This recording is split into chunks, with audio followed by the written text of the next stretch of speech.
People who stand up immediately after the plane lands even though you are 30 rows deep. Why? A better question might be, people in the front of the plane, why the hell does it take you so long to get out the door? They stand up, try to go back 7 rows to get their overhead bag, take a jacket out, take time putting it on, put their other shit away, brush away the salt from their free peanuts, fix their hair, tie their shoes, etc., while the rest of us stand there, in row 30, waiting 20 minutes to get off a damn plane. Exclamation mark. As a former business traveler, 2 reasons. 1. Stretch legs. 2. Block the rude people behind who will push their way past you. Because other people do it, it's essentially mad. People who clap on landing are committing real crime. I get the leg stretching argument, but I always laugh watching the people in the window seats get up and stand there hunched over for 10 minutes because there's nowhere to move and the ceiling is super low. I sit with the other few who think they're better than everyone, and we share smirks with each other. These people, am I right? I'm flying coach. My ass, back, and legs hurt. Mind your business. ITT, to stretch my legs. In Israel, the locals have a nasty habit of jumping to their feet before the plane has reached the gate. On an El Al flight, the cabin supervisor made a PA. Please remain seated until the aircraft reaches the gate. For those of you already standing, welcome home. For those of you seated, please enjoy your visit to Tel Aviv. I was near the back of the plane when a lady behind me tried to push her way forward saying she has a plane to catch. People were not buying it and stood in the center aisle not letting her pass. I don't mind people standing up. It's the people that try and jump the rows ahead of them that are fucking assholes. Just wait until your row is next. We all have to be somewhere, too. I have always had this problem. Premature evacuation.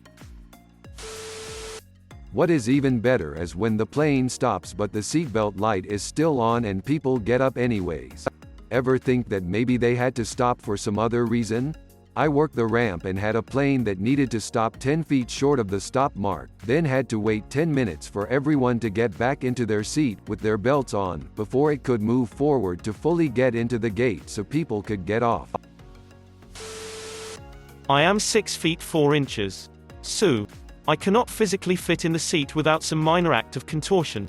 It is better for me to not be able to fully stand up than for me to be twisted and jammed into the tiny seats. The dude next to you smells. I generally stay put on most flights unless they're long haul. I make it a point to go to the bathroom nearest the gate before boarding, have everything I need within reach once I do board so that I don't have to get up.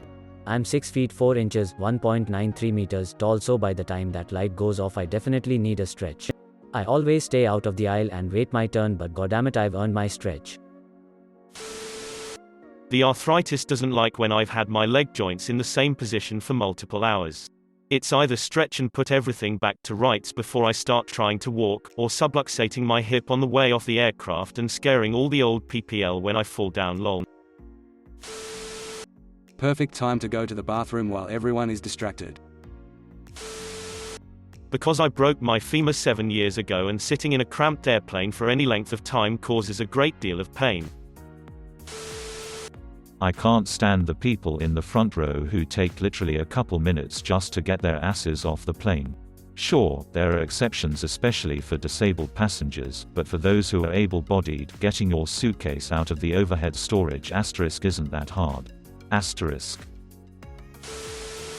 On a similar note, I don't understand the people who line up in huge lines to board the plane before their section has even been called. I mean, why stand in a huge line so you can leave the spacious airport gate and get onto an uncomfortable plane as soon as possible? Everyone is getting on the plane, no need to go crazy trying to be the first to get on. For me, it's a courtesy thing. When my turn comes, I am 100% ready. I am not fumbling with bags, or otherwise dawdling. I'm trying to do my part to get everyone off the plane as quickly as possible. I also always get a seat near the front, though. It's just a part of my routine now. After that, I like to stop in my tracks directly after leaving the gate to block it and check my phone. Then I use said phone to FaceTime someone in the terminal and have an incredibly, uncomfortably personal conversation on speakerphone. After that I like to spend a little time with my feet propped on my luggage nearly in a walkway, after having taken off my shoes and socks. It's hard to murder the kid who was screaming the entire flight while remaining seated. I was on an Emirates flight a few months ago. We were quite delayed, and I was close to the back. A couple passengers got up as we got to the gate and then just rudely pushed all the way to the front, while we were waiting for doors to open. I get it, you have a tight connection, but we are landing at one of the world's biggest transfer hubs. Half the plane has a tight connection. What makes you more important than the rest of us? Worst of all, I saw that group later. Turned out they were on the same connecting flight as myself, and had about 2 hours to connect, plenty of time. To stretch my legs. I don't try to move out of my seat though, I reckon that's where the truly anal are displayed. To stretch my legs. And also so I can watch the debarkation process to angrily judge those doing it wrong and making it unnecessarily inefficient. Why is it taking you so long to get your bag down? Get moving, dickbag, and adjust your straps elsewhere. Better question, people that stand in the middle of the aisle and take 15 minutes to put your bag in the overhead while 100 people wait to board the plane, what? Because people enjoy a perception of progress. Standing gives you a perception that you're closer to the exit than sitting. Getting on a plane as soon as possible makes you feel like you're closer to your destination. It's human psychosis, not a type A/B thing. From a mathematical standpoint, there is a small chance every person on the plane ahead of me is either sleeping or unaware we are at the gate, and if I move fast I can grab my bag and run off the plane. In every case so far this has not happened, but if I sat back down everyone would have immediately been aware of my plan and the embarrassing fact I'd been thwarted. Peer pressure. Everybody else starts getting up. I'm over 6 feet tall and in economy and I have had 3 knee surgeries. I have to stay limber. But I will always move out of the way for people if I can, or if the FA says to sit back down. No need to be a dick in a situation like that. I saw this thread sitting in the airport waiting for my plane. Just landed. I am the very last row. Stood up to spite. Less than 3. Because it's a race.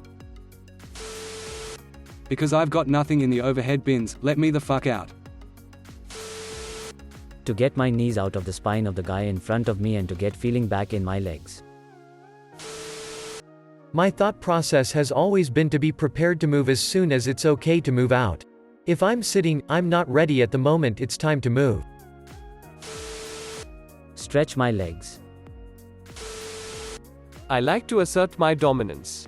I usually get the aisle seat, so I like to get up and establish my space in the aisle because God knows no one else will let me by. Super late to this party, but I am an anxious person and want to get off the plane as fast as humanly possible. Not to mention that I'm usually in pain from sitting, regardless of the length of the flight, due to my rheumatoid arthritis. I feel like an asshole sometimes because I will not only stand but try and move forward before other people get a chance to stand. I usually try to get a seat as close to the front of the plane as possible, but sometimes it just doesn't work out. Having to wait for everyone to fuck around getting all their shit together to get off the plane stresses me out terribly, and I can never find a comfortable standing or sitting position. I wish boarding and deplaning were more orderly. I stand up but don't leave my seating area because I just sat for multiple hours. I would want to stretch. Anxiety, claustrophobia kicks in, so standing up allows for the possibility of getting off the plane faster. Here is some important advice for all the Americans, because I have the experience they do this mostly. When the plane lands and rolls to the gate and the belt sign is still on, keep your belt on. Why? I once was on a flight to Chicago and on the last 50 yards in front of the gate when everyone thinks they're smart by already getting up and grabbing the bags, the pilot had to emergency brake because someone drove in front of the plane, I assume baggage cart. You could feel the whole plane lift up. Outcome? Some 10 people had to be hospitalized because they were flying through the cabin or were hit by flying baggage. The morons who stood up already pulled out or were about to pull out from the overhead compartments. Hence, keep your fucking belts on. Exiting a plane isn't a race. Normally to ensure everybody knows they have small nipples. Because this one time, United changed my connecting flights terminal at Newark and I was getting ready to sprint for my life. This is a little different than one or two people standing up to stretch, but had a flight into ATL once. The moment we landed, the typical happened where a couple people stood up and with that half the aircraft followed suit. However, the captain was having none of it and just stopped the plane in the middle of the taxiway and said over the speaker, "Ladies and gentlemen, for your safety I have stopped the aircraft and will remain stopped until everyone has taken their seat." The uproar was amazing, but I'm going to miss my flight, blah blah blah. I don't think people realize it's a safety issue if they are all standing while we are still moving to the gate. What if he has to slam the brakes or make a sharper turn? Then they had the audacity to start opening the overheads for their luggage. So that killed about 30 minutes of just sitting there that could have gone towards making their connections. And ATL is a huge airport for those who don't know, with these super long hallways that connect the concourses together. It's understandable to get up and stretch, but the flight crew gave us that opportunity before we started descending to final approach, and of course nobody took it. So as a result of this whole mess, deplaning also took longer because of everyone having to stuff their things back in the overheads in a rush. Then they had to pull it out again when we got to the gate, except this time they were pissed off. So ladies and gentlemen who stand up immediately after landing, please reconsider in the future. You think I'm gonna let the old bitch that is sitting behind me exit the plane first? Over my dead fucking body. I still don't understand why it takes so goddamn long for people to leave the plane. You have a bag. You put the bag in the overhead bin. When the plane lands, you take the bag out. You leave. Fucking people turn it into a religious experience.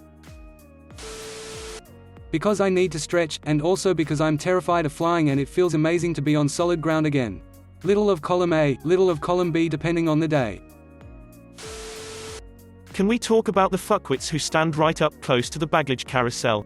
Yes. All 95% of you dicks. Stretch my legs. Also, if I have overhead baggage and within reaching distance, I'll try to get it so that when the aisle is clear for me, I can leave quickly. Would you prefer for me to not be prepared to leave until the aisle clears? Then I'll be holding everyone up while I'm getting my stuff ready to go. When I fly United, I'd prefer to be standing when possible. It's a better strategic defensive stance. Better question, when retrieving your bags from the baggage carousel, why do you insist on standing directly next to the conveyor rather than 2 paces away so that others can retrieve their bags? Consider subscribing.